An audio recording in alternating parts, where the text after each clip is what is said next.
ഇയ്യോബ് അദ്ധ്യായം 35. എലീഹു പിന്നെയും പറഞ്ഞതെന്തെന്നാൽ, എന്റെ നീതി ദൈവത്തിൻ്റേതിലും കവിയും എന്നു നീ പറയുന്നു. ഇത് ന്യായം എന്നു നീ നിരൂപിക്കുന്നുവോ?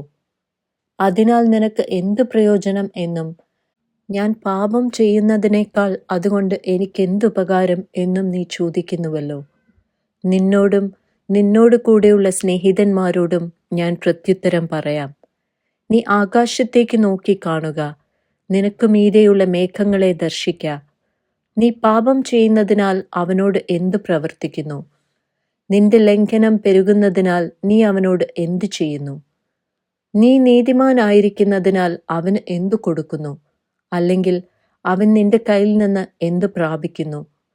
നിന്റെ ദുഷ്ടത നിന്നെപ്പോലെയുള്ള ഒരു പുരുഷനെയും നിന്റെ നീതി മനുഷ്യനെയും സംബന്ധിക്കുന്നു. പീഡയുടെ പെരുപ്പം ഹേതുവായി അവർ അയ്യം വിളിക്കുന്നു. മഹാന്മാരുടെ ഭുജം നിമിത്തം അവർ നിലവിളിക്കുന്നു. എങ്കിലും രാത്രിയിൽ സ്തോത്രഗീതങ്ങളെ നൽകുന്നവനും ഭൂമിയിലെ മൃഗങ്ങളെക്കാൾ നമ്മെ പഠിപ്പിക്കുന്നവനും ആകാശത്തിലെ പക്ഷികളെക്കാൾ നമ്മെ ജ്ഞാനികളാക്കുന്നവനുമായി എൻ്റെ സൃഷ്ടാവായ ദൈവം എവിടെയെന്ന് ഒരുത്തനും ചോദിക്കുന്നില്ല. അവിടെ ദുഷ്ടന്മാരുടെ അഹങ്കാരം നിമിത്തം അവർ നിലവിളിക്കുന്നു, എങ്കിലും ആരും ഉത്തരം പറയുന്നില്ല. വ്യർത്ഥമായുള്ളത് ദൈവം കേൾക്കയില്ല, സർവശക്തൻ അത് വിചാരിക്കുകയുമില്ല നിശ്ചയം. പിന്നെ നീ അവനെ കാണുന്നില്ല എന്ന് പറഞ്ഞാൽ എങ്ങനെ? വ്യവഹാരം അവൻ്റെ മുമ്പിൽ ഇരിക്കയാൽ നീ അവനായി കാത്തിരിക്ക.